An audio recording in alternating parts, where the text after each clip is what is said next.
नमस्कार प्रिय विद्यार्थियों, कॉलेज शिक्षा विभाग राजस्थान के ज्ञानदूत कार्यक्रम 2.0 में आपका स्वागत है। मैं डॉक्टर ज्योति सिडाना, समाजशास्त्र विभाग, राजकीय कला कन्या महाविद्यालय कोटा से आपके सामने उपस्थित हूँ एक नए विषय के साथ। आज का जो विषय है वो है natural science and social sciences, प्राकृतिक विज्ञान एवं सामाजिक विज्ञान। अधिकतर जो सवाल आते हैं आपके वो रहते हैं कि सामाजिक विज्ञान और प्राकृतिक विज्ञान में क्या संबंध है, क्या अंतर है, समाजशास्त्र क्या एक विज्ञान है, अगर विज्ञान है तो वो कैसा विज्ञान है, और विज्ञान नहीं है तो वो क्यों नहीं है। तो इस विषय पे अधिकतर क्वेश्चंस आते हैं, सवाल आते हैं आपके हर लेवल पे, ग्रेजुएशन, पोस्ट ग्रेजुएशन लेवल पे, और कॉम्पिटिटिव एग्जाम्स में भी इस तरह के सवाल पूछे जाते हैं। बहुत इंपॉर्टेंट चीज है ये, हमें पता होना चाहिए कि विज्ञान क्या है। सामान्यतः विद्यार्थी जो अर्थ लगाते हैं विज्ञान शब्द सुनने के बाद, वो क्या होता है, विज्ञान का मतलब उनके लिए होता है botany, chemistry, physics, maths, astronomy, ठीक है, जूलॉजी। तो विज्ञान जब हम किसी विद्यार्थी से पूछते हैं, जब आप कभी कक्षा में आते हैं या कॉलेज में आते हैं तो आपसे पूछा जाता है आप कौन से विषय के हैं, तो आप बोलते हैं आर्ट्स, कला या विज्ञान या फिर कॉमर्स, ठीक है। जबकि आर्ट्स का मतलब ड्राइंग और पेंटिंग, इन सब चीजों से रहता है। हम किस विषय के छात्र हैं, हमारा जो विषय है हिस्ट्री, ज्योग्राफी, पॉलिटी, वो किस संकाय में, किस फैकल्टी में आते हैं, ये सब जानना हमें बहुत जरूरी है। और इस लेक्चर को सुनने के बाद, समझने के बाद आप अंतर कर पाएंगे कि आप विज्ञान है या नहीं, या कौन सा विषय विज्ञान की श्रेणी में आता है और कौन सा विषय नहीं। चलिए हम स्टार्ट करते हैं। इस सेकंड स्लाइड से पहले ये मैंने आपको फर्स्ट स्लाइड, हम सेकंड नेक्स्ट स्लाइड पे जाते हैं, फिर हम वापस फर्स्ट स्लाइड पे आएंगे। देखिए, पहला है व्हाट इज साइंस, विज्ञान क्या है। तो विज्ञान क्या है, विशिष्ट, व्यवस्थित और क्रमबद्ध ज्ञान। यानी दुनिया में ऐसा जो भी विषय है जो विशिष्ट, क्रमबद्ध और व्यवस्थित रूप से आपको सूचना या जानकारी देता है, वो विषय अपने आप में विज्ञान है। इसका मतलब क्या हुआ, दुनिया में जितने भी विषय हैं या जो भी ज्ञान आपको प्रोवाइड कराता है, अगर वो ज्ञान व्यवस्थित, विशिष्ट और क्रमबद्ध तरीके से आपके सामने रखता है, तो वो सभी विषय विज्ञान की श्रेणी में आते हैं। लेकिन हम क्या कहते हैं कि साइंस मतलब केमिस्ट्री, बायोलॉजी, बॉटनी, ठीक। तो अगर हम इस तरह से देखें तो अन्य विषय विज्ञान नहीं हुए। लेकिन अभी हमने कहा कि विज्ञान की परिभाषा है विशिष्ट, व्यवस्थित और क्रमबद्ध ज्ञान। जिस भी विषय में विशिष्ट, व्यवस्थित और क्रमबद्ध ज्ञान होता है, सिस्टमैटिक, ऑर्गेनाइज्ड नॉलेज होती है, उसको आप विज्ञान कहते हैं। तो इस दृष्टि से तो विश्व में जितने भी विषय हैं वो सब क्या है, विज्ञान है, यानी साइंस है। लेकिन फिर हम आर्ट्स और साइंस इस शब्द का इस्तेमाल क्यों करते हैं, उसके लिए हम अब आगे जाते हैं। देखिए, मोटे तौर पर विज्ञान को हम दो भागों में बांटते हैं, प्राकृतिक विज्ञान और सामाजिक विज्ञान, यानी natural science and social sciences. Natural science, प्राकृतिक विज्ञान, जो प्रकृति प्रदत्त चीजों का अध्ययन करते हैं, यानी प्रकृति में जो चीजें उपलब्ध है, जिसमें जिसके लिए, जिसको निर्मित करने में, क्रिएट करने में मानव का कोई एफर्ट नहीं है, मनुष्य ने कोई प्रयास नहीं किया, प्रकृति प्रदत्त है, नेचुरल है, वो पहले से ही प्रकृति में उपलब्ध था, है ना। जैसे केमिकल्स हैं, ग्रह हैं, मिट्टी है, जलवायु है, ये सारी चीजें, पशु है, पक्षी है, जीव जंतु, ये सब क्या है, प्रकृति प्रदत्त है, यानी नेचुरल एलिमेंट्स हैं, ये सब नेचुरल फैक्टर्स हैं।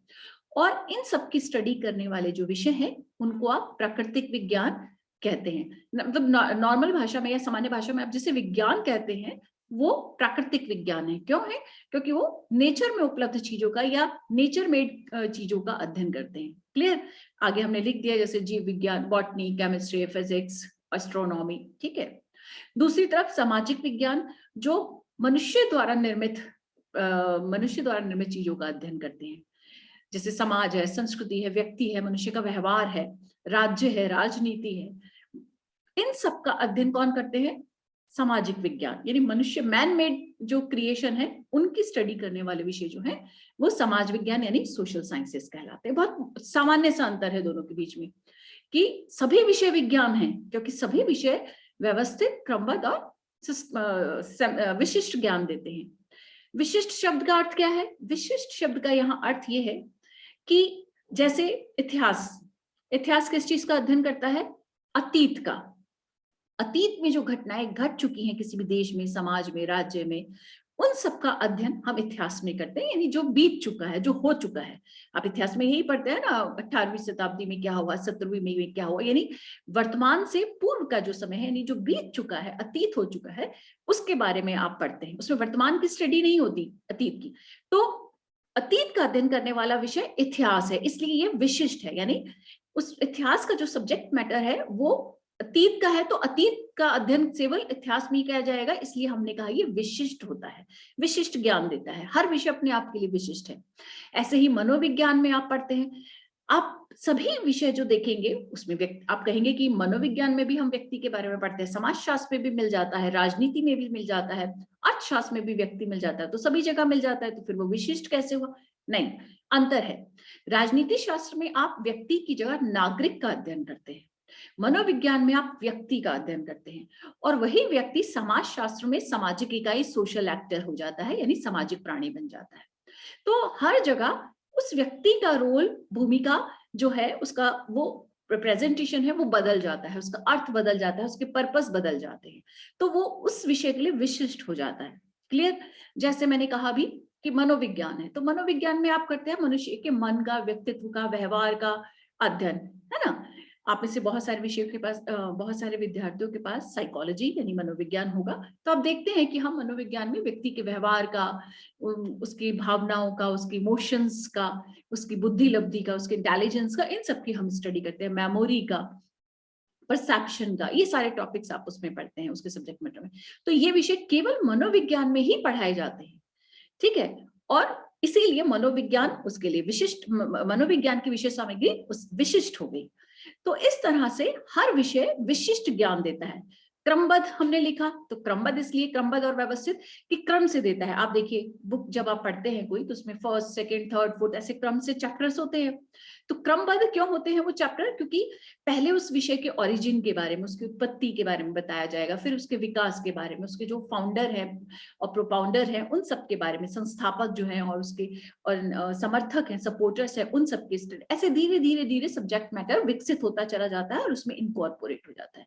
तो व्यवस्थित है, क्रमबद्ध है और विशिष्ट है, इसलिए ये विज्ञान है। क्लियर है? चलिए अब वापस मैं एक बार आपको पुरानी स्लाइड पे ले जाती हूँ जो मैंने पहले नहीं दिखाई थी। इसको हमने डेफिनेशन वही है, ऊपर आप देख सकते हैं कि विज्ञान किसे कहते हैं, लेकिन हमने इसमें लिखा है कि नेचुरल साइंस, जैसे मैंने बताया कि मैन मेड होता है, मैन मेड चीजों का अध्ययन करता है, और सोशल साइंस जो है वो, सॉरी, नेचुरल साइंस जो है वो नेचर मेड चीजों का अध्ययन करता है, जो प्रकृति प्रदत्त है, और सोशल साइंस मैन मेड चीजों का अध्ययन करता है। एक जो लास्ट के दो पॉइंट है वो मैंने थोड़े से डिफरेंट तरीके से लिखे हैं। एक को हमने लिखा है हार्ड साइंस, एक को लिखा है सॉफ्ट साइंस। क्या होता है ये शब्द? हो सकता है आपने पहले सुने हो और ये भी हो सकता है कि आपने नहीं सुने हो। कठोर विज्ञान और सॉफ्ट साइंस, जो कठोर नहीं है, सॉफ्ट है ना, मुलायम है, कोमल विज्ञान, मतलब प्रॉपर हिंदी मुझे नहीं पता, लेकिन हार्ड साइंस और सॉफ्ट साइंस। हार्ड और सॉफ्ट से हार्ड वो चीज जिसमें परिवर्तन संभव नहीं है, और सॉफ्ट चीज जिसको आप परिवर्तन कर सकते हैं, कुछ इस तरह से आप इसे याद कर सकते हैं। क्या है ये, हम नेक्स्ट स्लाइड में पढ़ेंगे। तीसरा पॉइंट जो हमने लिखा है वो लिखा है क्वालिटेटिव और क्वांटिटेटिव। यानी जो प्राकृतिक विज्ञान है वो हार्ड साइंस है, क्योंकि उसमें परिवर्तन की संभावना बहुत मुश्किल से होती है या ना के बराबर होती है। लेकिन और इसी उसका जो डेटा होता है वो क्वांटिटेटिव, यानी मात्रा में आप नाप सकते हो, संख्या में नाप सकते हो। जैसे आप किसी भी चीज को लीटर में, मीटर में माप सकते हैं, है ना, पैरामीटर्स होते हैं, आपने एक मापन के स्केल बना रखे हैं और उसमें हम उसको माप सकते हैं। लेकिन सोशल साइंसेज में जिस चीज की आप स्टडी करते हैं, ह्यूमन बिहेवियर है, एंगर है, टेंशन है, स्ट्रेस है, बिहेवियर है, फैमिली सिस्टम है, रिलेशनशिप है, इन सबको मापना किसी एक पैरामीटर के अंदर मुश्किल होता है, मुश्किल ही नहीं बल्कि संभव होता है। तो इसलिए यहाँ पर जो आप मेजरमेंट करते हैं वो है क्वालिटेटिव, यानी गुणों के, गुणात्मक। ठीक है, चलिए और इसको हम अभी क्लियर करते हैं।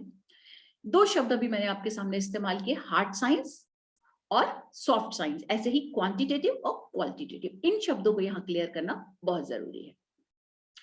हार्ड साइंस, कठोर विज्ञान। कठोर मतलब जो चीज बदल नहीं सकते। हमने इसमें देखिए आपके सामने डायग्रामेटिक रूप में प्रस्तुत किया है कि हार्ड साइंस यानी कठोर विज्ञान जो होता है वो प्राकृतिक विश्व के साथ डील करता है, यानी प्राकृतिक विश्व से जुड़ा हुआ प्राकृतिक विश्व का अध्ययन करने वाले विषयों को आप हार्ड साइंस कहते हैं। इसमें जो डेटा होता है, यानी जो आप कलेक्ट करते हैं इंफॉर्मेशन या सूचना आप कलेक्ट करते हैं, डेटा जिसको आप कहते हैं, डेटा क्या है? जो भी आप किसी विषय पे आप जब स्टडी कर रहे हैं उससे रिलेटेड जो सूचनाएं, जानकारी, आंकड़े, प्रदत्त आप एकत्र करते हैं उसको आप डेटा कहते हैं।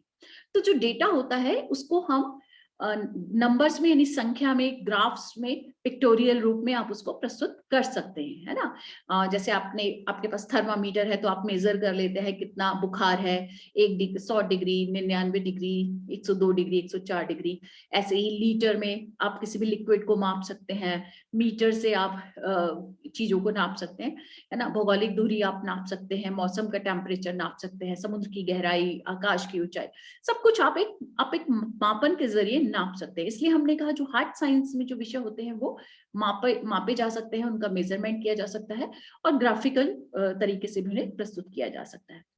क्वांटिटेटिव डेटा है, वही मैंने अभी एक्सप्लेन किया कि मात्रा में, जिसको इसलिए इस डेटा को क्योंकि आप मेजर कर सकते हैं, इसलिए इससे जो डेटा मिलता है उसको आप मात्रात्मक या संख्यात्मक डेटा कहते हैं। इसमें कौन कौन से सब्जेक्ट रहेंगे? फिजिक्स, केमिस्ट्री, बॉटनी, यानी जिसको आप अभी तक साइंस कहते हैं, नेचुरल साइंस है, वो विषय आप इसके अंदर शामिल करते हैं। तो हार्ड साइंस से मतलब ऐसे विषय जिसके डेटा को आप मेजर कर सकते हैं, नंबर्स और ग्राफ में प्रेजेंट कर सकते हैं और वो नेचुरल वर्ल्ड के साथ डील करते हैं। क्लियर है?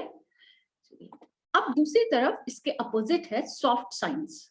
सॉफ्ट साइंस या नर्म विज्ञान या कोमल विज्ञान जो है, सॉफ्ट मतलब जिसमें आप परिवर्तन की संभावना होती है, ये जो सब्जेक्ट है जिसको आप सॉफ्ट साइंस कहते हैं, ये किसके साथ डील करते हैं? ये ह्यूमन और एनिमल जो वर्ल्ड है, यानी मानव प्राणी जगत है, उसके उनके बिहेवियर जो है, उनका इंटरेस्ट है, उनके इमोशंस, उनकी फीलिंग, उनके इंटेलिजेंस, उनके चिंतन, उन सब चीजों के बारे में ये स्टडी करते हैं। उनका रहन सहन, उनकी कल्चर, उनके वैल्यू सिस्टम, उन सब की स्टडी करने वाले जो विषय हैं वो सॉफ्ट साइंस कहलाते हैं। और इसका जो डेटा होता है वो कैसे कलेक्ट करते हैं?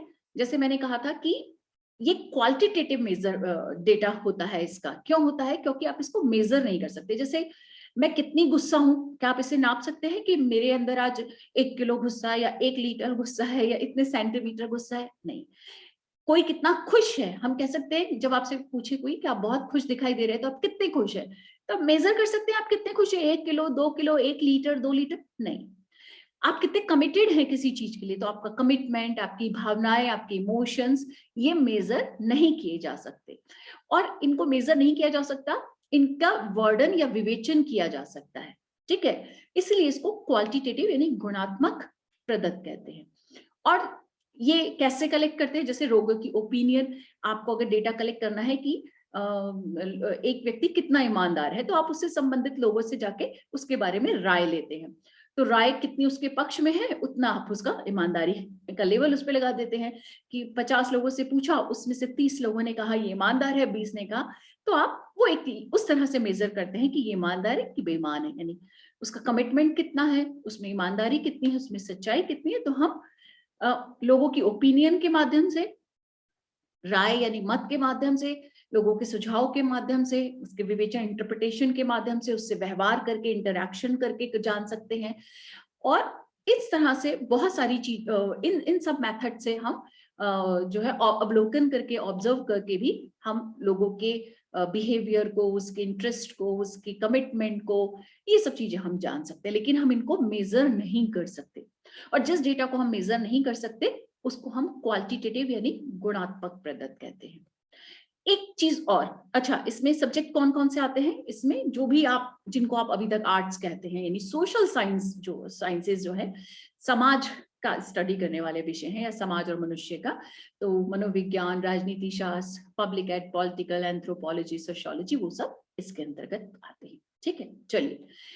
अब जो मैंने कहा कि एक बहुत ही इंपॉर्टेंट बात है इसमें, कि इसमें हमने लिखा कि अनसर्टेनिटी होती है, यानी डेटा जो है वो अनसर्टेन होता है, अनिश्चित होता है। सोचिएगा कि क्यों हमने कहा कि डेटा जो है इसमें अनिश्चित होता है, अनसर्टेन होता है। इस बात को याद रखिएगा, हम आगे जवाब देंगे, थोड़ा सा सोचिएगा। ठीक है, चलिए अभी हम आगे चलते हैं फीचर्स ऑफ साइंस यानी विज्ञान की विशेषताओं पर।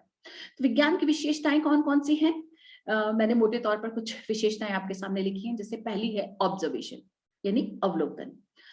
अवलोकन का मतलब साधारण सा है देखना। आप कहते हो कि चीजों को अवलोकित, नॉर्मल सामान्य भाषा में हम देखना बोलते हैं, लेकिन साइंटिफिक लैंग्वेज में यहाँ ऑब्जर्वेशन यानी अवलोकन शब्द इस्तेमाल करते हैं। पर अवलोकन भी कैसा?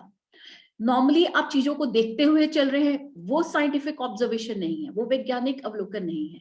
वैज्ञानिक रूप से देखना, जब आप किसी चीज को बहुत मीनिंगफुली, पर्पसफुली देखते हो, यानी आपके देखने में कोई अर्थ छुपा है, कोई पर्पस छुपा है, उद्देश्य छुपा है, तब वो देखना आपका वैज्ञानिक देखना यानी साइंटिफिक ऑब्जर्वेशन कहलाता है। वो विज्ञान के अंतर्गत आता है। ठीक है, अब मान लीजिए आप सड़क पर चल रहे हैं तो आप चीजों को देखते हुए जा रहे हैं, वो आपका जो अवलोकन है वो अवलोकन वैज्ञानिक अवलोकन नहीं है। क्यों नहीं है? क्योंकि आप चल रहे हैं और चीजें देखते जा रहे हैं, लेकिन उसके पीछे आपका कोई पर्पस, मीनिंग नहीं। लेकिन जब हम कोई स्टडी करते हैं, रिसर्च करते हैं, सर्वे करते हैं, तो किसी भी चीज को देखने का, हम उसी चीज को देखते हैं जिसके पीछे, जिसको ढूंढने का, देखने का हमारा कोई मकसद हो, पर्पस हो, और उसके पीछे कोई मीनिंग छुपा हो हमारा।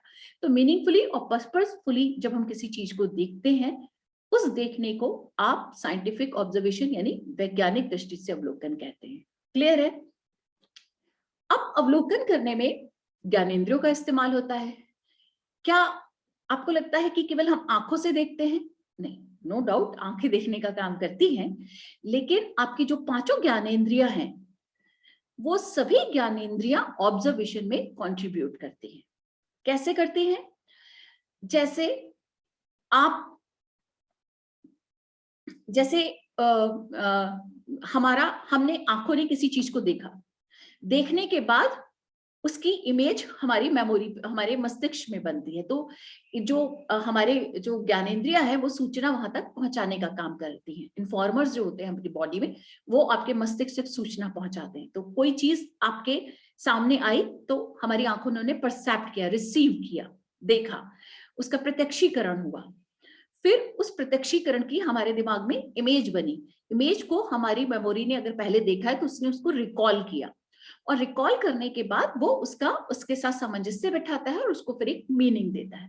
तो जो सारी ज्ञानेंद्रियां हैं, उसमें आपका अटेंशन यानी ध्यान भी है, देखना भी है ना, परसेप्शन भी है, मेमोरी भी है, अटेंशन भी है, और फिर आपका रिएक्शन उसको देखकर।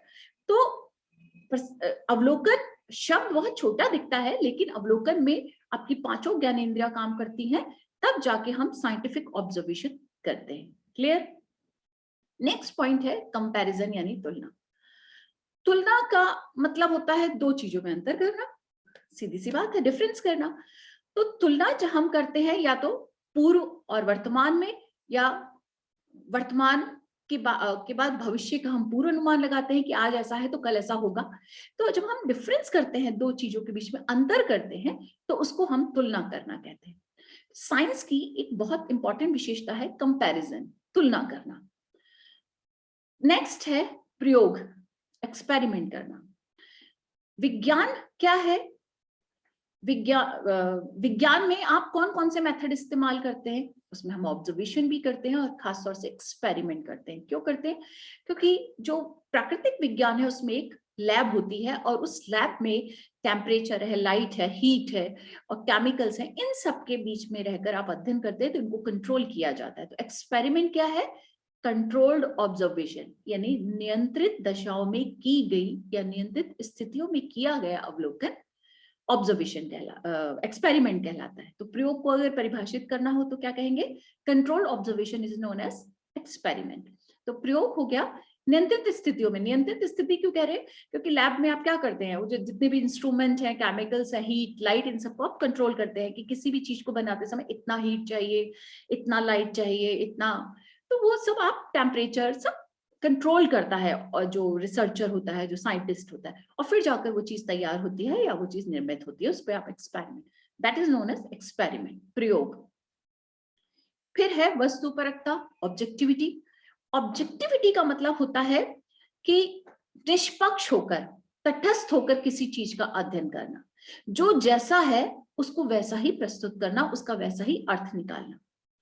जैसे हवा कैसी है, पेड़ पौधे कैसे हैं, आकाश का रंग क्या है है ना, जीव जंतु किस तरह से क्या काम करते हैं, क्या उनकी यूटिलिटी है, ये सब वो जैसा है उसको वैसा ही प्रेजेंट करना, प्रस्तुत करना, वो कहलाता है ऑब्जेक्टिविटी। ऑब्जेक्टिविटी का मतलब होता है तटस्थ होकर, वैल्यू फ्री होकर चीजों की स्टडी करना, अपने वैल्यू उसमें इन्वॉल्व नहीं करने की आपकी लाइकिंग डिसलाइकिंग उसमें इन्वॉल्व हो जाए। नेक्स्ट, विश्वसनीयता यानी रिलायबिलिटी। इसको हम कंसिस्टेंसी भी कहते हैं। मतलब रिलायबिलिटी का मतलब होता है कि कोई एक चीज बार बार अगर उस पर की जाए तो सेम रिजल्ट दे। यानी कोई टेस्ट अगर किसी चीज पर बार बार अप्लाई किया जाए, कोई इंस्ट्रूमेंट पर बार बार कोई टेस्ट किया जाए तो लगभग सेम रिजल्ट बार बार आते हैं, ठीक है, तो उसको आप रिलायबिलिटी कहते हैं, विश्वसनीयता कहते हैं। नेक्स्ट है वैलिडिटी यानी वैधता।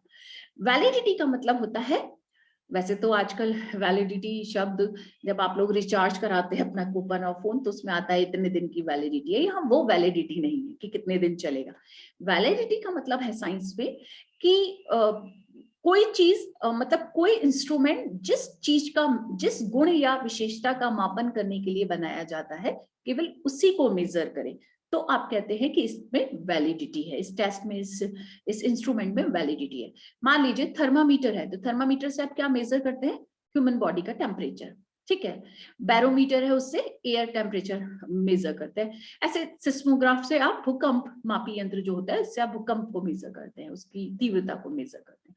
तो जो इंस्ट्रूमेंट जिस चीज को, जिस गुण या विशेषता को मापन करने के लिए बनाया जाए, अगर वो उसी को मेजर करता है, उसी को मापन करता है केवल, तब आप कहते हैं कि उस टेस्ट में, उस इंस्ट्रूमेंट में वैलिडिटी है, ठीक। नेक्स्ट है प्रेडिक्शन यानी भविष्यवाणी।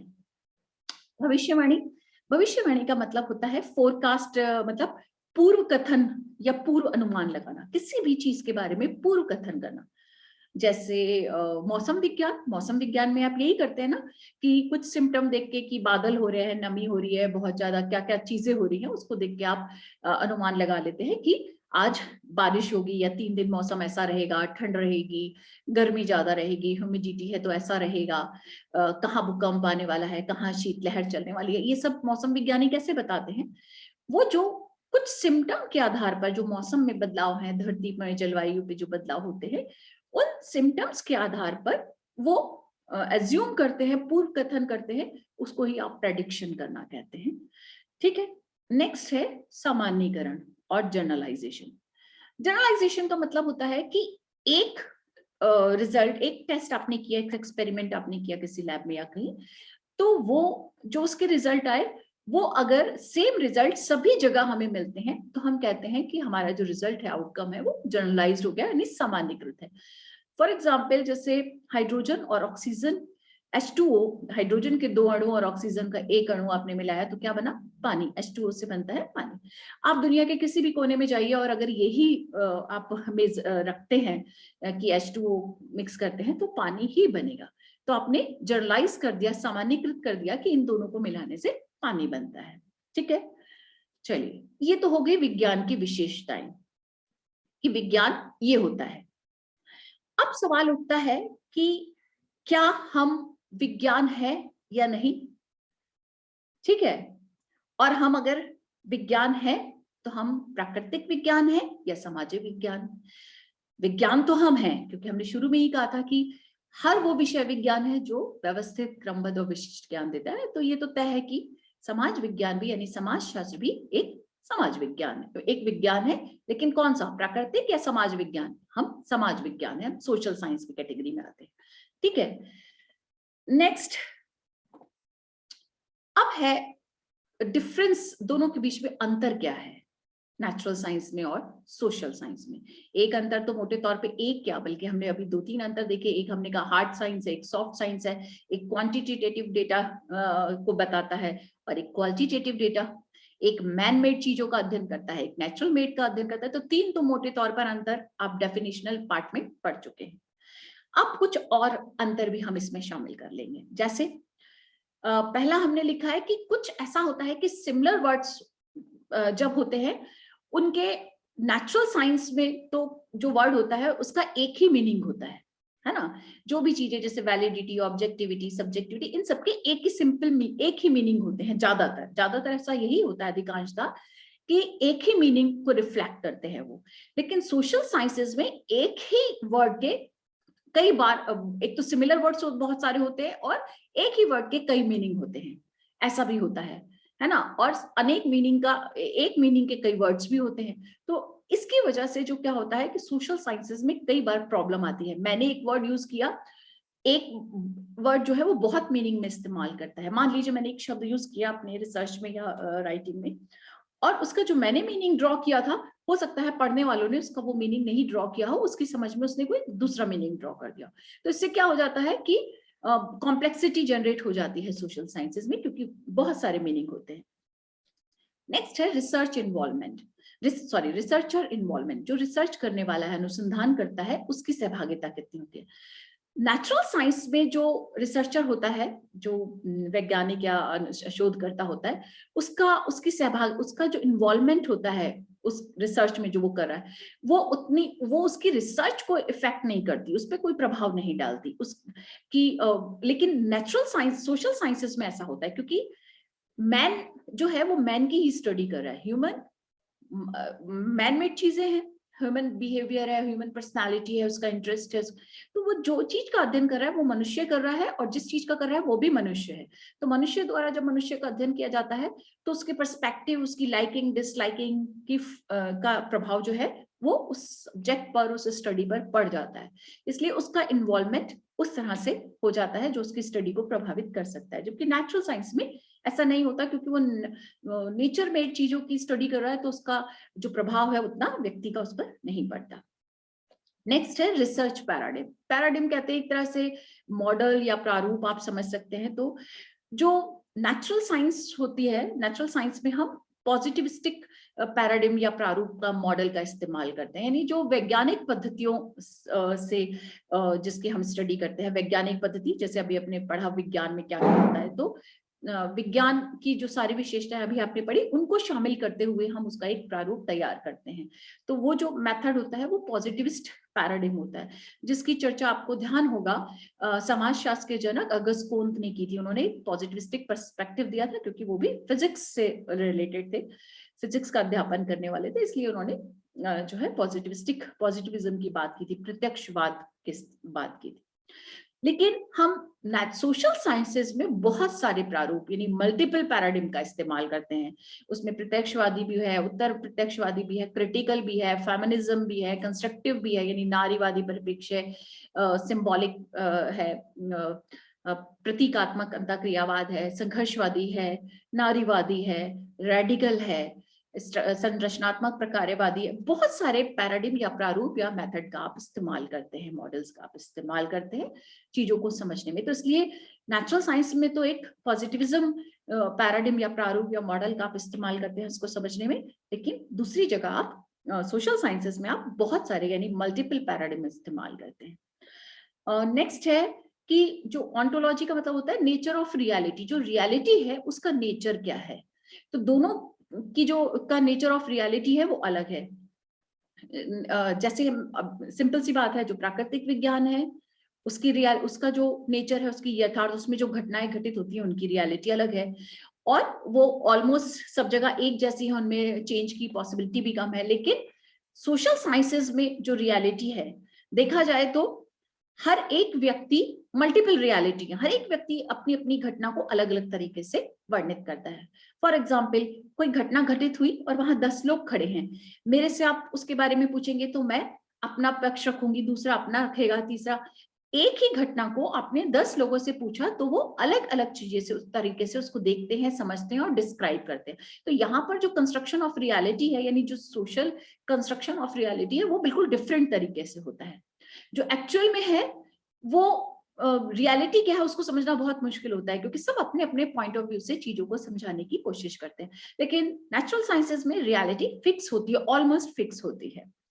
एपिस्टेमोलॉजी यानी ज्ञान की प्रकृति क्या है ना, नेचर ऑफ नॉलेज क्या है। सेम चीज कि जो ज्ञान है, एक तरफ शुद्ध ज्ञान है, एक तरफ हम जो आपकी नेचुरल साइंसेज है उसमें प्योर नॉलेज है, यानी उसको हम प्योर साइंसेज भी कहते हैं। इसलिए शुद्ध ज्ञान है उसमें जो विज्ञान की विभिन्न विशेषताएं हैं, ऑब्जेक्टिविटी, वैलिडिटी, है ना, रिलायबिलिटी, इनसे होकर वो ज्ञान गुजरता है, प्योर है और वो रिलायबल इसलिए है क्योंकि वो स्टैटिक रहता है।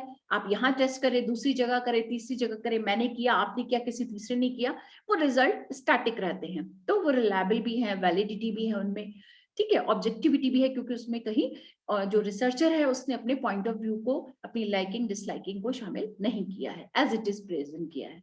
लेकिन सोशल साइंसेस में जो है वो नेचर, जो नॉलेज है वो स्टेबल नहीं है, परिवर्तनशील है। अभी कुछ और, पिछली सोसाइटी में कुछ और था, वर्तमान में कुछ और, फ्यूचर में कुछ और होगा। इस तरह से वो चीजें जो है, नॉलेज जो है वो भी चेंजेबल है, बदलती रहती है। किसी भी चीज के बारे में आपका विचार बदलता रहता है, विचार परिवर्तनीय है।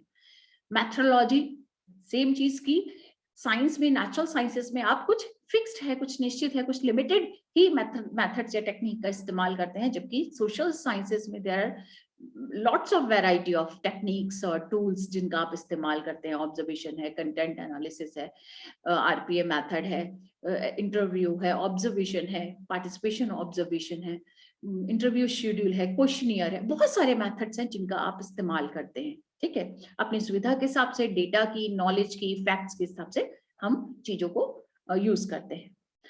नेक्स्ट है research outcomes. Research outcome, hard data versus soft data, ये आपको मैंने बता चुका है कि नेचुरल साइंस में जो डेटा होता है वो हार्ड डेटा है, क्योंकि मेजर कर सकते हैं, ग्राफिकल और नंबर्स में आप उसे प्रेजेंट कर सकते हैं, जबकि यहाँ पर आप उसे मेजर, मतलब संख्या में नहीं माप सकते, उसका वर्णन कर सकते हैं। अभी लास्ट स्लाइड आपके सामने, इन दोनों के बीच में क्या डिबेट है नेचुरल साइंस और सोशल साइंस के बारे में। प्राकृतिक विज्ञान और सामाजिक विज्ञान में डिबेट चलती है। नेचुरल साइंस वालों को लगता है कि जो हमारा विज्ञान जो है वो सुप्रीम है ना, क्योंकि वो भविष्यवाणी कर सकता है, वो शुद्ध ज्ञान देता है, वो रिलायबल डेटा आपको देता है, यानी हार्ड क्वांटिटेटिव रूप में देता है।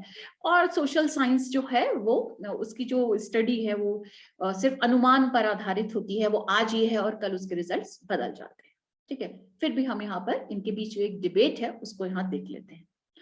नेचुरल साइंस में जैसे हम यहाँ पर ज्यादातर पॉइंट्स वही हैं जो आप पिछली स्लाइड्स में पढ़ चुके हैं, लेकिन यहाँ हम एक बार उसको रीराइट करके और री अंडरस्टैंड करने की कोशिश करेंगे, जो उसका निचोड़ है। ठीक है, चलिए। नेचुरल साइंस में आप इन्वायरमेंट या नेचर मेड चीजों की स्टडी करते हैं, सोशल साइंस में आप ह्यूमन बिहेवियर और एक्टिविटीज की स्टडी करते हैं। ठीक, नेचुरल साइंस का जो सब्जेक्ट मैटर है, अभी मैंने कहा, वो स्थिर होता है, स्टैटिक होता है। जैसे जितनी भी चीजें हैं नेचर में वो ऑलमोस्ट सेम है। कोई चीज एक्सटिंक्ट हो सकती है, लुप्त हो सकती है, वो चीज अलग है, लेकिन ज्यादातर चीजें वही है, उनका कैरेक्टर, उनका फीचर्स ऑलमोस्ट वही रहता है। तो यहाँ का जो सब्जेक्ट मैटर है, विषय वस्तु है साइंस की, जिनकी आप स्टडी करते हैं नेचुरल साइंस में, वो कैसी है, स्टैटिक, स्थिर है। और सोशल साइंस में डायनामिक है, यानी परिवर्तनशील है। ह्यूमन बिहेवियर कैसा है, आपकी एक्टिविटीज, आपका बिहेवियर, आपका गुस्सा, आपका हैप्पीनेस, आपके फीलिंग्स, आपके इमोशंस, बिहेवियर कैसा है, परिवर्तनशील है। तो स्टैटिक नहीं है, कैसा है, डायनामिक है, परिवर्तनशील है। नेचुरल साइंसेस में जो सब्जेक्ट मैटर है, नेचर का जो विषय वस्तु है, उसकी स्टडी कौन करता है, नेचर की स्टडी करता है मैन। ठीक है, तो नेचर स्टडीड बाय मैन। लेकिन सोशल साइंसेस में, यानी समाज विज्ञानों में, मनुष्य ही सब्जेक्ट मैटर है और मनुष्य ही उसका अध्ययन करता है। तो यहाँ सब्जेक्ट मैटर और रिसर्चर दोनों सेम है, वहां पर सब्जेक्ट मैटर और रिसर्चर दोनों अलग अलग है। नेचुरल साइंसेस में आप जो स्टडी करते हैं, जो डेटा निकाल के लाते हैं, वो ऑब्जेक्टिव होते हैं। ऑब्जेक्टिव हमने पीछे साइंस की फीचर्स में बताया था। ऑब्जेक्टिविटी का मतलब होता है वैल्यू फ्री होकर किसी चीज की स्टडी करना, अपनी लाइकिंग डिसलाइकिंग को इन्वॉल्व नहीं करना। ठीक है, वो नेचुरल साइंस में पॉसिबल है। जैसे आप किसी केमिकल्स के ऊपर रिसर्च कर रहे हैं, जीव जंतु पर, पेड़ पौधे पक्षी पर, तो आपका उससे कुछ इमोशनल बॉन्डिंग नहीं होती कि आपको उसके काटने पर, चीरने पर कोई मतलब इमोशंस आपके हर्ट होते हैं। ठीक है, लेकिन जब आप सोशल साइंस की, हम सोशल साइंस में किसी पर स्टडी करते हैं, जो कि मैन है और मैन की स्टडी कर रहा है, तो उसकी लाइकिंग भी होती है, डिसलाइकिंग भी। फॉर एग्जाम्पल, आप किसी रिलीजन की स्टडी कर रहे हैं, किसी कास्ट की कर रहे हैं, किसी ऐसे व्यक्ति पर, किसी ऐसे लोगों पे जिसको आप बहुत ज्यादा पसंद करते हैं, और एक जिसको आप ना पसंद करते हैं, तो उससे आपकी, जब आप उस पर स्टडी करते हैं, इसके बारे में लिखेंगे, तो क्या करेंगे, तो आपकी लाइकिंग डिसलाइकिंग, पसंद नापसंद, आपके वैल्यूज उसको इफेक्ट करते हैं। तो जो रिजल्ट्स हैं वो प्योर नहीं रह पाते, कहीं ना कहीं परसेंटेज कम और ज्यादा हो सकती है ना, लेकिन वो इफेक्टेड हो जाते हैं, प्रभावित हो जाते हैं। और जब ये चीज प्रभावित हो जाती है मीन्स वो सब्जेक्टिव हो गई, विषय परक हो गई, ऑब्जेक्टिविटी नहीं रही। और जब ऑब्जेक्टिविटी नहीं रहती तो वो साइंस की कैटेगरी से बाहर हो जाती है। क्लियर?